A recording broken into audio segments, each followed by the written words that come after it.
భీమవరంకు డిస్కౌంట్ల పండుగ తెచ్చింది కేకే స్టోర్స్. ధరల్లో చౌక చౌక. కేకే స్టోర్స్, పీపీ రోడ్, భీమవరం. ప్రస్తుతం మనతో పాటు వెంకటప్పారావు గారు ఉన్నారు. ఆయన ఎవరో తెలుసా? 1971లో ఇండో పాకిస్తాన్ యుద్ధం అప్పుడు పాకిస్తాన్ వెళ్ళి వీరోచితంగా పోరాడి మన దేశాన్ని గెలిపించి వచ్చినటువంటి యుద్ధ సైనికుడు. ఒక్కసారి ఆయనతో మాట్లాడదాం. పెహల్గాంకి సంబంధించి ఆయన ఏం చెప్తారో ఆయన మాటల్లోనే విందాం. సార్ నమస్తే అండి. నమస్తే అమ్మా. మిమ్మల్ని కలవటం ఆనందంగా ఉంది. ఎందుకంటే ఇప్పుడు మళ్ళీ ఒకప్పుడు ఇండియాకి పాకిస్తాన్కి యుద్ధం జరిగింది, అందరికి తెలిసిందే. మళ్ళీ ఇప్పుడు కూడా అదే వాతావరణం, అదే యుద్ధ వాతావరణం నెలకొని ఉన్నటువంటి పరిస్థితి ఉంది. ఎప్పుడు ఏ క్షణంలో యుద్ధం రావచ్చు అని చెప్పేసి అందరూ మాట్లాడుతూ ఉన్నారు. ఇలాంటి సమయంలో మీతో మాట్లాడడం అనేది, ఎందుకంటే మీరైతే అక్యురేట్గా అన్ని కరెక్ట్గా చెప్పగలుగుతారు. అప్పుడు మీరు దగ్గరుండి పాకిస్తాన్ వెళ్ళి చూసి వచ్చారు కాబట్టి. అసలు ఇంత దారుణమైన దుశ్చర్యకి పాల్పడడం, పైగా శాటిలైట్స్ ఫోన్లు, మామూలు ఫోన్లు పనిచేయవు కాబట్టి శాటిలైట్ ఫోన్లు వాడారు అని చెప్తున్నారు సార్. అది అసలు ఎలా? శాటిలైట్ ఫోన్స్ అంటే ఇప్పుడు అప్పుడు కూడా ఉన్నాయి ఫోన్స్. మేము యుద్ధం చేసినప్పుడు కూడా ఉన్నాయి. PRC 25 సెట్స్ అని ఉండేవి. కమ్యూనికేషన్ కోసం మేము మా యుద్ధ రంగంలో అప్పుడు టెక్నాలజీకి ఇప్పటి టెక్నాలజీకి చాలా డిఫరెన్స్ ఉంది. సో అప్పుడు ఇంత టెక్నాలజీ లేదు, అప్పుడు సెల్ ఫోన్స్ లేవు. ఇప్పుడు శాటిలైట్ వచ్చిన మీదట అనేక రకాల ఫోన్స్ టెక్నాలజీ పెరిగిపోయింది. అంటే ఈజీగా మాట్లాడుకోవడానికి అవకాశం ఉంది. సరే, ఏం వాడారు, ఏ టెక్నాలజీ అనేది పక్కన పెడితే, ఏ టెక్నాలజీ అయినా అది మంచికి దోహదపడాలి తప్ప తప్పుడు పనులు చేయడానికి, ఒక వ్యక్తిని చంపడానికి అది ఉపకరించకూడదు. That's absolutely wrong. నెక్స్ట్ ఏంటంటే, యుద్ధం రావటం రాకపోవటం గురించి ఏంటంటే, నాకు తెలిసినంత వరకు యుద్ధం వస్తుందని అనుకోవట్లేదు. కానీ మన సైనికులు 3 విభాగాలు, Indian army, air force, navy, ఈ ముగ్గురు కూడా ఏ క్షణమైనా సరే యుద్ధం చేయటానికి అన్ని విధాల సంసిద్ధులుగా ఉన్నారు. సంసిద్ధులుగా ఉన్నారు మీన్స్ యుద్ధం చేయాలని కాదు, అది వాళ్ళ బాధ్యత. దేశ రక్షణలో భాగంగా ఎప్పుడు అప్రమత్తతగా ఉండటం అనేది అవసరం. ఎప్పుడు అప్రమత్తతగానే ఉంటారు. కానీ ఇప్పుడున్న సిచ్యువేషన్ని అనుసరించి, సిచ్యువేషన్ మీన్స్ చూస్తున్నారు మీరు, ఎవడాడు టెర్రరిస్ట్, ఏంటి వాడికి పని, మనుషులను చంపటం ఏంటి, అసలు పైగా మతం పేరు చెప్పి నువ్వు హిందువా ముస్లిమా అని తెలుసుకొని చంపడం ఏంటి. అంటే ఒక రకంగా చెప్పాలంటే ఇద్దరికి గొడవలు పెట్టడమే వాళ్ళ ఉద్దేశం. ఒక మాట మనం అనుకుందాము, ముస్లిమ్స్ హిందువులు అనే విషయానికి వస్తే, ఇక్కడ ముస్లిమ్స్ కానీ హిందువులకు కానీ కొట్లాట జరుగుతున్నాయా, లేకపోతే కొట్టుకుంటున్నారా, తిట్టుకుంటున్నారా? అందరూ కలిసిమెలిసి ఉంటున్నారు కదా. ఏవైనా పండగలు వచ్చినప్పుడు వాళ్ళు మనల్ని అప్రిషియేట్ చేసుకుంటూ మనకు అభినందనలు తెలియజేస్తున్నారు. అదే పద్ధతిలో వాళ్ళు 30 రోజులు నవాజ్ రంజాన్ సందర్భంలో మన వాళ్ళు ఎంతోమంది వెళ్ళి వాళ్ళతో పాటు కలిసి కూర్చొని భోజనం చేస్తున్నారు, వాళ్ళకి శుభాకాంక్షలు చెప్తున్నారు. ఇంకా పల్లెటూరు వాతావరణానికి వెళితే ముస్లిం సోదరులు అందరూ కూడా ఎట్లా ఉంటారంటే, అసలు పేరు పెట్టి పిలుచుకోవడం ఉండదు అక్కడ. విలేజ్ స్థాయిలో ఉన్న వ్యక్తిగా చెప్తున్నాను నేను.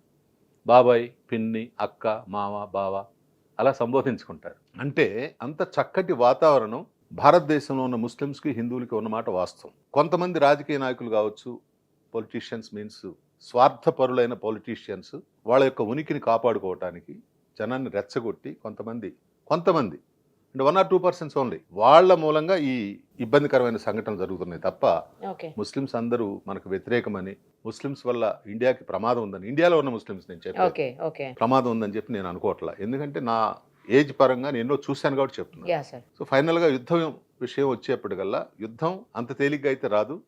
ఒకవేళ రావటం అంటూ జరిగితే మాత్రం చాలా భయంకరంగా ఉంటుంది. అవునా? మనం అన్నిటికీ సంసిద్ధంగా ఉన్నట్టేనా సార్? ఎట్టి పరిస్థితుల్లో ఇండియా విజయం సాధించే తీరుతుందా? డెఫినెట్లీ. ఇండియా ప్రపంచ దేశాలన్నింటిలో కంటే కూడా, అంటే టెక్నాలజీగా కావచ్చు, లేకపోతే సైనిక పరంగా కావచ్చు, ఎక్విప్మెంట్స్ పరంగా కావచ్చు, చాలా బలిష్టంగా ఉంది. ఇప్పుడు ఒక రకంగా చెప్పండి 4వ స్థానంలో ఉంది ప్రపంచంలోనే. పాకిస్తాన్ ఏ స్థానంలో ఉంది? స్ట్రెంగ్త్ కానీ మన స్ట్రెంగ్త్ కానీ పోల్చుకున్నప్పుడు వాళ్ళ యొక్క జనరల్గా వాళ్ళు మనకంటే తక్కువ మంది, వాళ్ళ విస్తీర్ణం తక్కువ, వాళ్ళ వెపన్స్ తక్కువ, వాళ్ళ సైనికులు తక్కువ, వాళ్ళ దగ్గర ఉన్న టెక్నాలజీ మనకంటే తక్కువ. సో ఇంకొక ఇంపార్టెంట్ అయిన విషయం ఏంటంటే, ఇప్పుడు జరిగిన సంఘటన మూలంగా ఒకవేళ వారు జరిగితే వాళ్ళకి సపోర్ట్ చేసే వాళ్ళు కూడా ఎవరు ఉండరు. Correct. Because it's very bad incident. ఎవరైనా సపోర్ట్ చేశారనుకోండి, ఒక చైనా వాళ్ళకి సపోర్ట్ చేస్తుంది ఎగ్జాంపుల్ అనుకుందాం. కానీ వాళ్ళు అంత తప్పుడు పని చేసిన తర్వాత చైనా సపోర్ట్ చేయడానికి వాళ్ళు అంత బుద్ధి లేని వ్యక్తులు కాదు కదా. సో కాబట్టి వాళ్ళకి ఎవరు సపోర్ట్ ఉంటారని కూడా అనుకోవట్లేదు. ఒకవేళ యుద్ధం అంటూ జరిగితే పాకిస్తాన్కి చాలా ప్రమాదకరమైన పరిస్థితి, చాలా ఇబ్బందికరమైన పరిస్థితి. బికాస్ టెక్నాలజీ చాలా డెవలప్ అయింది కాబట్టి ఎక్కడ ఏ నగరాన్నైనా సరే స్మాష్ చేయాలి అంటే పెద్ద సమస్య కాదు. కానీ దాంతోపాటు మనకి నష్టమే. యుద్ధం అనేది ఎప్పుడు మంచిది కాదు. యుద్ధం జరగటం మూలంగా కామన్ పర్సన్స్ ఎంతమంది చనిపోతున్నారు. ఇవాళ ఉక్రెయిన్ రష్యాకి జరుగుతుంది. సైనికులు మాత్రమే కాదుగా, కామన్ పర్సన్స్ ఎంతోమంది అసువులు బాసారు. బాధాకరమైన విషయం. మీరు ఒక బిల్డింగ్ కూలగట్టారు, ఒక హెలికాప్టరో ఒక ఫ్లైటో లేకపోతే ఇంకో దాన్ని స్మాష్ చేశారు, ఒక ఓడని నాశనం చేశారు. మళ్ళీ తిరిగి కట్టుకోవచ్చు, మళ్ళీ తిరిగి ఓడలు తయారు చేసుకోవచ్చు, మళ్ళీ తిరిగి బిల్డింగ్స్ కట్టుకోవచ్చు. కానీ ఒక మనిషి ప్రాణం పోతే దాన్ని మళ్ళీ తిరిగి తీసుకురావటం ఎవరికైనా సాధ్యమా? సో ప్రాణం పోగొట్టే హక్కు ప్రాణం ఎవరైతే పోసారో వాళ్ళకే ఉంది. భగవంతుడు ఎస్ జాతస్య మరణం ధ్రువం, పుట్టిన ప్రతి వ్యక్తి గిట్టక మానడు. కానీ ఎదుటి వ్యక్తి ప్రాణం తీసే హక్కు ఇంకొకటికి లేదు. సో యుద్ధం మూలంగా ఏమవుతుంది, చాలా మంది కామన్ పర్సన్స్ చనిపోతారు. దేశం కోసం పోరాడుతున్న ఎంతోమంది సైనికులు కూడా వీరమరణం పొందుతారు. కాకపోతే డిఫరెన్స్ ఏంటంటే వీరమరణం అంటాం దాన్ని, ఇది మరణం అంటాం, అంతే తేడా. కానీ మరణం మరణమే కదా. సో యుద్ధం ఏ స్థాయిలో జరిగినా ఎప్పుడు జరిగినా అది ఏ దేశానికి మంచిది కాదు. కాబట్టి యుద్ధం రాకూడదని కోరుకుందాం. మనం అన్ని రకాలుగా ఎక్విప్మెంట్ పరంగా కానీ, లేకపోతే టెక్నాలజీ పరంగా కానీ, లేకపోతే సోల్జర్స్ పరంగా కానీ మనం టాప్ 4లో ఉన్నామన్నారు కదా సార్. వాళ్ళు ఎందులో ఉన్నారు, ఏ నెంబర్లో ఉన్నారు పాకిస్తాన్ వాళ్ళు? వాళ్ళు అంత టాప్ 4లో ఏం లేరు. వాళ్ళు ఒక రకంగా చెప్పాలంటే అతమ స్థాయిలో ఉన్నట్టుగా చెప్పుకోవచ్చు. వాళ్ళ దగ్గర టెక్నాలజీ లేదని కాదు. అంటే కొన్ని విషయాలు ఎలా ఉంటాయంటే టాప్ 4లో ఉన్నాయని చెప్పాను తప్ప what is the technology which weapons మన దగ్గర ఏమున్నాయి ఇవన్నీ కూడా మనం డిస్క్లోజ్ చేయకూడదు. ఓకే. సో దట్ ఈస్ అందుట్లో ఇప్పుడు మీడియా మీద ఆంక్షలు కూడా విధించారు, మీకు తెలుసు. కేవలం జరిగే విషయం జరగవచ్చా జరగకూడదా, ఒకవేళ కొన్ని జరిగి ఉన్నాయి కాబట్టి ఆ జరిగినప్పుడు ఏం జరిగింది, ఎలా జరిగింది, దానిలో ఎవరు విజయం సాధించారో అవి మాట్లాడుకోవడం తప్పులేదు.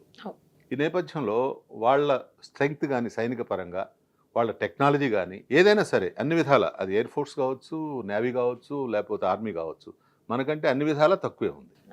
ధైర్యపరంగా వచ్చేప్పటికల్లా మన సైనికులు చాలా ధైర్యవంతులు. అంటే మనం ఏదో గుండెలు బాదుకొని గొప్పగా చెప్పుకోవటం కాదు, మన యొక్క ట్రైనింగ్ చాలా చాలా చాలా హార్డ్గా ఉంటుంది. 24 hours నిద్ర లేకుండా ఉన్నా కూడా సిపాయి గట్టిగా ఉంటాడు. సో అది చాలా గొప్ప విషయం. ఎందుకంటే నేను స్వయంగా యుద్ధంలో పాల్గొన్న వ్యక్తిగా చెప్తున్నాను. 1971లో పాకిస్తాన్తో జరిగిన యుద్ధంలో నేను ఖేమ్ కరణ్ సెక్టర్లో పాల్గొన్నాను. యుద్ధాల గురించి చెప్పమంటే ఏంటంటే 1962లో మనకు ఒక వార్ జరిగింది. చైనా మన మీద దురాక్రమణ చేయటం జరిగింది. సో అప్పుడు మనం ఒక రకంగా చెప్పాలంటే అప్పుడు మనకి ఇంత స్ట్రెంగ్త్ లేదు మన దగ్గర. అప్పుడే ఇప్పుడు 1947లో కదా దేశం మనం నూతనంగా భారతదేశం ఏర్పడింది. అంతకుముందు ఎవరి పరిపాలనలోనూ ఉంది. So within no time, అంటే అంతా కలిపి కూడా 15 సంవత్సరాలు. అప్పుడు అంత టెక్నాలజీ లేదు, మ్యాన్ పవర్ లేదు, వెపన్స్ ఏవో పాతవి కొన్ని ఉన్నాయి, వాళ్ళు ఇచ్చినాయి, ఆ బ్రిటిష్ వాళ్ళు వదిలేసినవి ఉన్నాయి. సో కొత్త ఏవో కొని ఉండొచ్చు. ఆ మూమెంట్లో చైనా మన మీద దాడి చేసింది. చైనా ఒక రకంగా గెలిచిందని కూడా చెప్పుకోవచ్చు. అయిపోయిన తర్వాత పాకిస్తాన్ 47లో విడిపోయిన తర్వాత ఒక రకంగా మనకు శత్రుదేశంగా తయారైంది అనేక విషయాల్లో. కాశ్మీర్ మీద దాడి చేశారు అక్కడ సైనికులు, పాకిస్తాన్ వాళ్ళు. దాడి చేసినప్పుడు కాశ్మీరీస్ వాళ్ళని వెళ్ళగొట్టారు. అక్కడ ఉన్న పోలీస్ ఫోర్స్ తోటి కలిసి పాకిస్తాన్ దురాక్రమణ చేయడానికి వచ్చినప్పుడు అక్కడ కాశ్మీర్ నుంచి వెళ్ళగొట్టారు. ఒక రకంగా చెప్పండి చాలా గొప్ప విషయం. అంటే కాశ్మీరు మీది కాదు, కాశ్మీర్ ఒక స్వతంత్రం అన్నట్టుగా వాళ్ళ ఫీలింగ్. అది పక్కన పెడితే వాళ్ళ ఉద్దేశం ఏంటంటే వీళ్ళు చైనాతోటి ఓడిపోయారు, వీళ్ళు చాలా బలహీనులు, మన దగ్గర స్ట్రెంగ్త్ ఉంది, మన దగ్గర బలం ఉంది, మన దగ్గర వెపన్స్ ఉన్నాయి. అప్పుడు అమెరికా సపోర్ట్ బాగుండేది. ట్యాంక్స్ నూతనంగా తయారు చేసిన లేటెస్ట్ ట్యాంక్స్ వాళ్ళకి సప్లై చేశారు. వీటన్నిటిని దృష్టిలో పెట్టుకొని అప్పుడు జనరల్ ఆయుబ్ ఖాన్ దురాక్రమణ చేయటం జరిగింది 65లో, సెప్టెంబర్ 1965 జరిగినప్పుడు వాళ్ళు అన్ని లేటెస్ట్ వెపన్స్ ఉన్నాయి, కానీ మనం కూడా తక్కువ లేము. వాటిని ఎక్కడెక్కడ తిప్పికొట్టడం జరిగింది. ముఖ్యంగా వాళ్ళు ట్యాంక్స్ తోటి మన మీద బాగా దాడి చేయొచ్చు అని వచ్చిన సందర్భంలో మనం ఏ టెక్నాలజీ లేకుండా తెలివితేటలతోటి ఆ ట్యాంక్స్ని ధ్వంసం చేయటం జరిగింది. మన వాటర్కి సంబంధించి పెద్ద కెనాల్ ఉంది పంజాబ్లో, ఆ కెనాల్ని మనం బ్లాస్ట్ చేసాం. వాటర్ అంతా పొలాల్లోకి వెళ్ళిపోయింది. ఎప్పుడైతే ట్యాంక్స్ వచ్చినాయో ఆ బురదలో వాటి యొక్క చైన్ సిస్టమ్ అనమాట, ట్యాంక్స్కు టైర్లు ఉండవు, చైన్స్ ఉంటాయి. ఆ చైన్స్ తోటి అవి ముందుకు సాగటం కుదరలేదు. అప్పుడు మనోళ్ళు బాంబింగ్ తోటి మొత్తాన్ని స్మాష్ చేశారు, ట్యాంక్స్ మొత్తాన్ని కూడా డిస్ట్రాయ్ చేశారు. సో ఆ తర్వాత రష్యా అండ్ అమెరికా కలగ చేసుకొని యుద్ధాన్ని ఆపటం కోసం ప్రయత్నం చేశారు. ఆ సందర్భంగా తాష్కెంట్ సమావేశం జరిగిన విషయం బహుశా మీకు తెలిసి ఉంటుంది. లాల్ బహదూర్ శాస్త్రి గారు మహనీయులు దానిలో పాల్గొన్న తర్వాత అసూలు బాసారు. అంటే హార్ట్ అటాక్తో అంటారు, ఎంతవరకు నిజమో తెలియదు. అప్పుడు కొన్ని ఒప్పందాలు జరిగినాయి. ఏంటంటే మనం వాళ్ళ భూభాగాన్ని 1800 కిలోమీటర్ చిల్లర ఆక్యుపై చేసాం. వాళ్ళు కేవలం 500 మాత్రమే చేశారు. వాళ్ళు కూడా ఆక్యుపై చేశారు. 1800 స్క్వేర్ కిలోమీటర్స్ భూభాగం ఏదైతే ఉందో, 1800 ఇంకా ఎక్కువ, కొంచెం వాటి మీద కొంచెం చూసుకోవాలి. అవన్నీ మంచి భూములు, పంజాబ్లో మంచి పంట భూములు అన్నమాట మనం ఆక్యుపై చేసింది. అంటే ఒక రకంగా పంటలు వస్తాయి, అన్ని కూడా సస్యశ్యామలంగా ఉండే ప్లేస్. వాళ్ళు ఆక్యుపై చేసింది రేగిస్తాన్, అంటే ఇసుక ఎడారి. దానివల్ల వాళ్ళకి పెద్ద ఉపయోగం ఉండదు. కానీ తాష్కెంట్ సమావేశంలో చేసిన పరిష్కారం మూలంగా వాళ్ళ ల్యాండ్స్ వాళ్ళకి అప్పచెప్పాల్సి వచ్చింది, మన ల్యాండ్స్ మనం తీసుకోవాల్సి వచ్చింది. అలాగే కొంతమంది సైనికులు అటు చనిపోయారు ఇటు చనిపోయారు. సో దానిలో ఎవరు గెలిచారు అంటే ఒక రకంగా మందే పై చెయ్యి.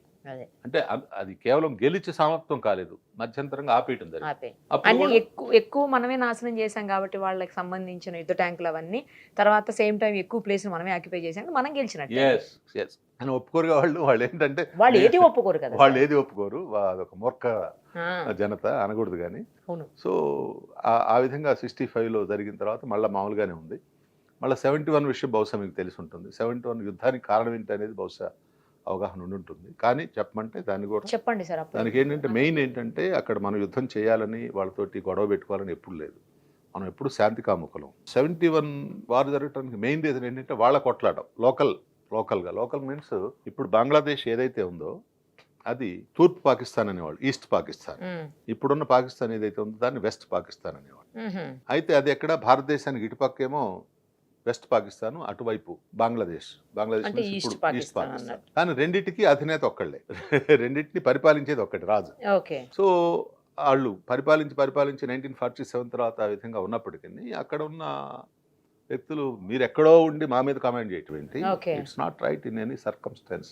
సో మేముగా పరిపాలించుకుంటాం, మాకు స్వతంత్రత ఇవ్వండి, మాకు ఇక్కడ ఎలక్షన్స్ జరపండి, ఓకే. ఇక్కడ ఎంపిక అయితే మా ప్రెసిడెంట్ మాకు ఉంటాడు, మాకు కావాల్సిన ఇది మాకు ఉంటుందని Mujibur Rahman and other some persons కలిసి ఒక యాజిటేషన్ తీసుకురావడం జరిగింది. అది అలా పెరిగిన తర్వాత పౌరులు అక్కడి నుంచి వ్యతిరేకించడం, అక్కడ సైనికుని వ్యతిరేకించడం, సైన్యం అంతా వీళ్ళ అండర్లోనే ఉందిగా. అవును. అక్కడ ఏమైందంటే వాళ్ళని ఆ పౌరులను చంపేయటం మొదలుపెట్టారు. చంపటం వాళ్ళకి బాగా ఇష్టమైన ప్రక్రియ అనమాట, ఒక దుర్మార్గమైన చర్య. సో బంగ్లాదేశ్ అవతరించడానికి ముందు దాదాపు 30 లక్షల మందిని అక్కడ చంపడం జరిగింది. 30 lakhs పీపుల్. అప్పుడు ఏమైతుందంటే వాళ్ళకి భయపడి వాళ్ళు ఇండియాకి రావటం మొదలు వలస వచ్చేసారు. ఓకే. వలస వస్తుంటే నన్ను కొడుతున్నాడు తిడుతున్నాడు అయ్యా నాకు అని చెప్పంటే ఎవడు కాదండు. ఆ వచ్చే స్ట్రెంగ్త్ పోను ఎక్కువైపోయింది. వాళ్ళందరినీ మనం పోషించాలంటే వాళ్ళకి ఆవాసం కల్పించాలి, అన్నం పెట్టాలి, అంత తేలికైన పని కాదు. వద్దు ఇది కరెక్ట్ కాదని చెప్తే వాళ్ళు వినడం లేదు. శ్రీమతి గౌరవనీయ అప్పటి ప్రధాని శ్రీమతి ఇందిరాగాంధీ గారు ప్రపంచ దేశాలన్నింటికి విజ్ఞప్తి చేసింది. మన ఫ్లైట్ తీసుకెళ్లి తగలబెట్టేశారు. సో వీటన్నిటి నేపథ్యంలో ఇక అక్కడ ముక్తి బాహిని అనే ఒక సైన్యం తయారైంది బంగ్లాదేశ్లో. దానికి మన వాళ్ళు సపోర్ట్ చేస్తూ వాళ్ళ మీద దాడి చేయడం మొదలుపెట్టారు, ఒక విముక్తి కలిగించడం కోసం. అట్ ద సేమ్ టైం ఇటు కూడా వెస్ట్ పాకిస్తాన్లో కూడా December 3, 1971లో యుద్ధం స్టార్ట్ అయింది.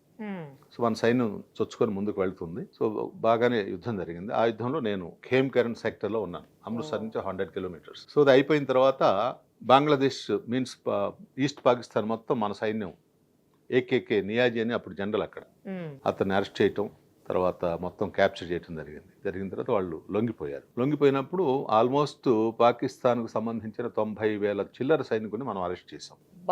వాళ్ళందరినీ అరెస్ట్ చేసి లోపల పెట్టడం జరిగింది. అంతమంది మనకి పెట్టేదానికి పెట్టాలి, తప్పదు కదా.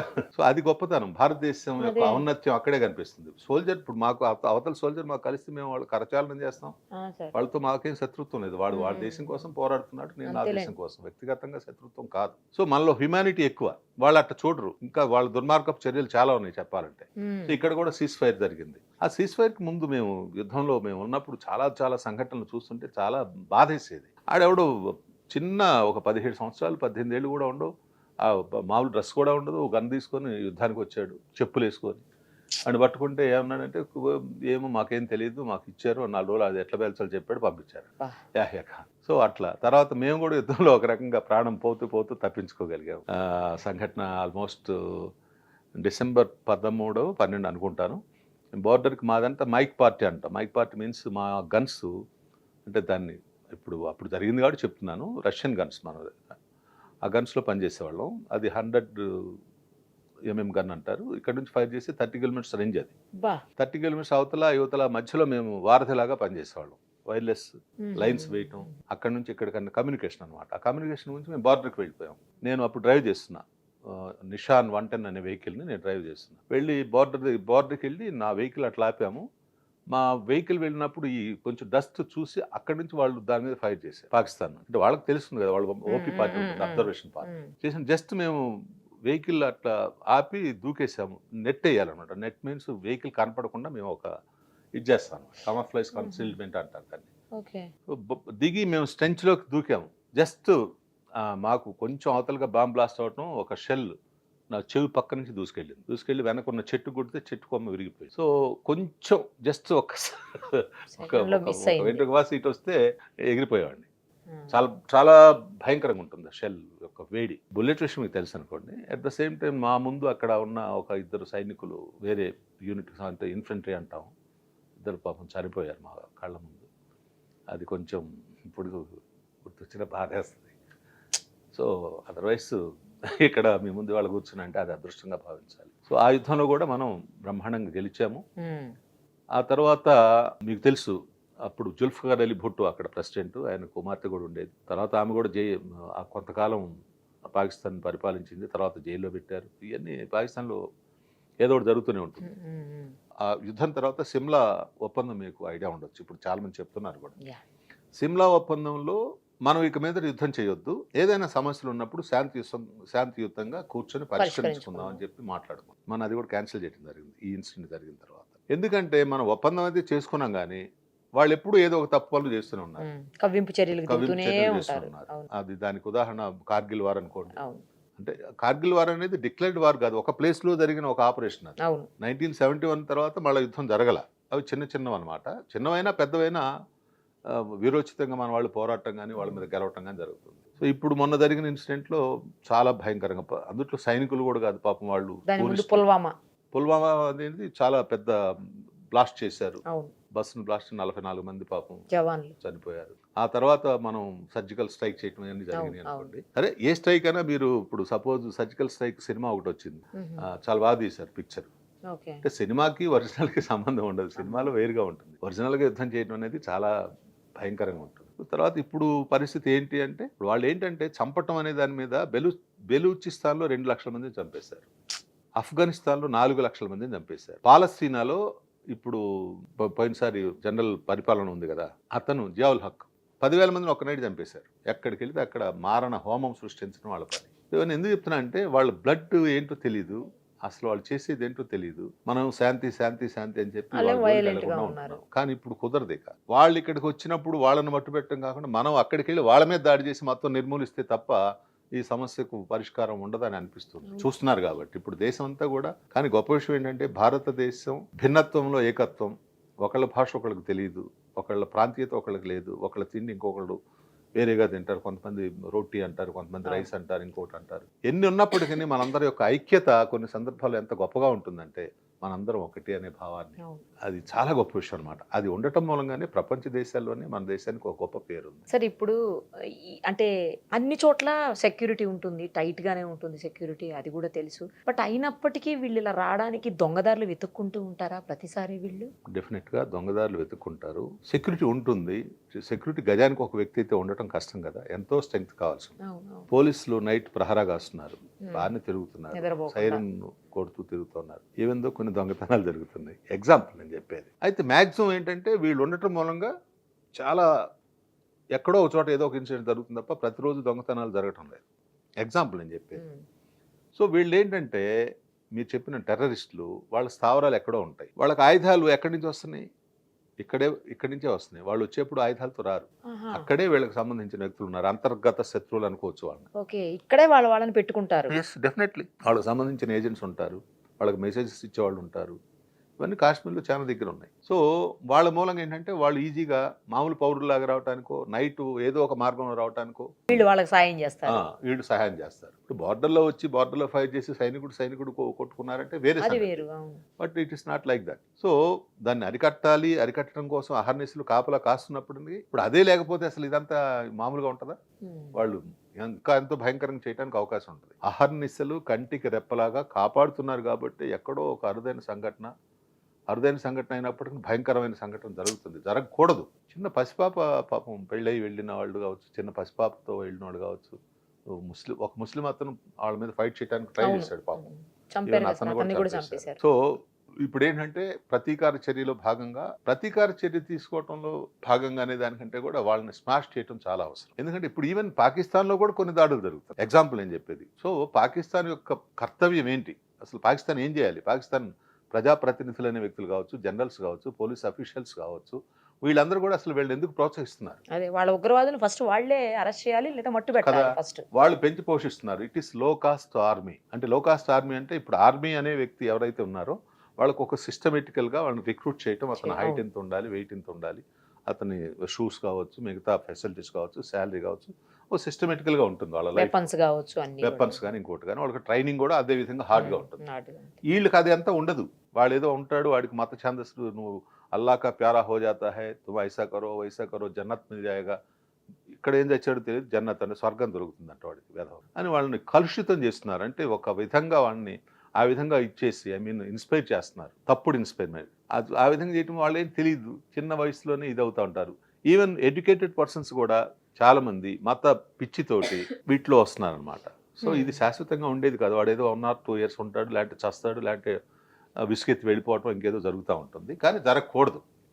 సో దానికి ఒకటే మూలం ఏంటంటే పాకిస్తాన్లో ఉన్న మూలాలు ఏవైతే ఉన్నాయో వాటిని మనం సమూలంగా నిర్మూలించడం కోసం ప్రయత్నం చెయ్యాలి. చేస్తున్నారు, చేస్తూనే ఉన్నారు చాలా కాలం నుంచి. ఈవెన్ ఒక దగ్గర అయిపోయిన తర్వాత ఇంకో దగ్గర పుట్టుకొస్తుంది, పుట్టగొడుగులాగా. ఎగ్జాంపుల్ నేను చెప్పేది. కాబట్టి ఇక మన ప్రధానమంత్రి గారు, ఉన్నత అధికారులు, మరి హోమ్ మినిస్టర్ గారు, తర్వాత రక్షణ మంత్రి రాజ్నాథ్ సింగ్ గారు కావచ్చు, అందరూ కూడా వాళ్ళు ఏం చేయాలని ఒక రచన చేస్తున్నారు. దీనికి డెఫినెట్గా ఒక పరిష్కారం దొరుకుతుందని భావిద్దాం. Thank you sir. థ్యాంక్స్ అమ్మా. మన వాళ్ళందరినీ మీరు మీ టీవీ ద్వారా ప్రజల్ని ఇన్స్పైర్ చేయండి. భారతదేశంలో ఉన్న ఔన్నత్యాన్ని మనందరం భారతీయులం కలిసి ఉండాలి. ఇలాంటప్పుడు మన సోల్జర్స్కి సపోర్ట్ చేయాలి. ఇప్పుడు ఇంకొక ముఖ్య విషయం ఏంటంటే, ఇప్పుడు యుద్ధం అనగానే భార్య బిడ్డలను కలుసుకోవడానికి సోల్జర్స్ జనరల్గా ఒక సంవత్సరానికి 1 నెల 2 నెలలు సెలవు దొరికినప్పుడు వస్తుంటారు. వచ్చిన తర్వాత అవాంతర ఇప్పుడు ఇమీడియట్లీ యుద్ధం వచ్చే వాతావరణం ఉంది కాబట్టి వాళ్ళందరూ మళ్ళీ ఆ సెలవును రద్దు చేసుకొని లీవ్ క్యాన్సిల్ చేసుకొని మళ్ళీ వెళ్ళి జాయిన్ అవ్వాల్సి వస్తుంది. కొన్ని వేల కిలోమీటర్ల దూరంలో భార్య బిడ్డలని, తల్లిదండ్రులని, సొంత ఊరిని, బంధువులు, మిత్రులను వదిలేసి అక్కడికి వెళ్ళి దేశం కోసం పోరాటం చేస్తున్న సైనికులకు మనందరం బాసటగా నిలవాలి.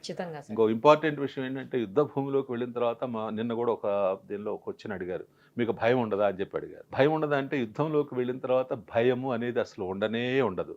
పేరెంట్స్ గుర్తురారా, భార్య గుర్తురారా అంటే వీళ్ళు ఎవ్వరు గుర్తురాదు. నా దేశ రక్షణ ఒకటే నాకు గుర్తొస్తుంది. ఆఖరి సాస్, ఆఖరి గోలీ, ఆఖరి బూంద్ ఖూన్ గినే తక్ మై హిందుస్థాన్ కే లియే, మేరా భారత్ మాతా కే లియే లడితే రహేంగే అని. సో అన్నిటికన్నా ఇంపార్టెంట్ ఏంటంటే, మరణం గురించి మాట్లాడుకుంటున్నాం కాబట్టి చెప్తున్నాను. ఈ ప్రపంచంలో, భూప్రపంచంలో పుట్టిన ప్రతి వ్యక్తి ఏదో ఒక రోజు గిట్టకు మానడం. హుద్హుద్ తుఫాన్లో ఎంతమంది చనిపోయారు, అనేక రకాల యాక్సిడెంట్స్లో ఎంతమంది చనిపోతున్నారు, అనేక రకాల దుస్సంఘటనలో ఎంతమంది చనిపోతున్నారు.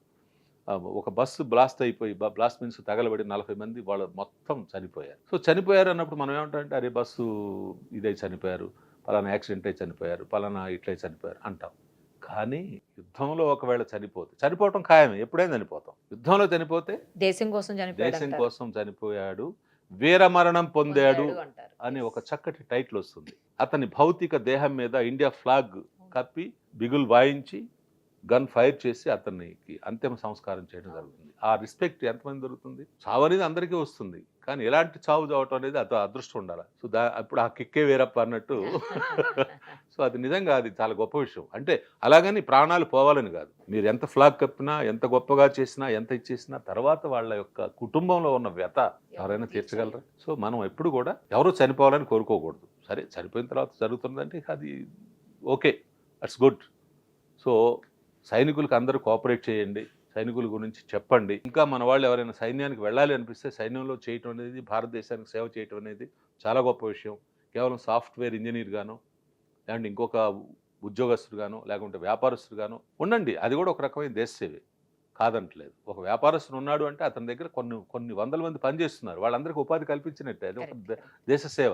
ఒక ఇంజనీర్గా కొన్ని డ్యామ్స్ కట్టడానికి ఉపకరిస్తున్నాడంటే అది ఒక దేశ సేవ. కానీ ఇది అన్నిటికంటే మించిన సేవగా భావించాలి. ప్రాణాలకి లెక్క చేయకుండా, ఎండనక వాననక, మరి చలి ఎలా ఉంటుంది, చలి యూరిన్ పాస్ చేస్తే గడ్డగట్టుకుపోయి చలి హిమాలయ పర్వతాలు, ఆ ప్లేస్లో సర్వీస్ చేశాను నేను. సో అలాంటి ప్లేస్లో అందరిని వదిలేసి చేస్తున్న సోల్జర్ యొక్క గొప్పతనాన్ని ప్రతి వ్యక్తి గుర్తించాలి, వాళ్ళకి రెస్పెక్ట్ ఇవ్వాలని ఈ సందర్భంగా మీకు కోరుకుంటూ సెలవు తీసుకుంటున్నాను. ధన్యవాదాలు. Thank you so much. Suman టీవీలో మీ పర్సనల్ అండ్ బిజినెస్ ప్రమోషన్స్ కోసం కింది నెంబర్కి కాంటాక్ట్ చేయండి.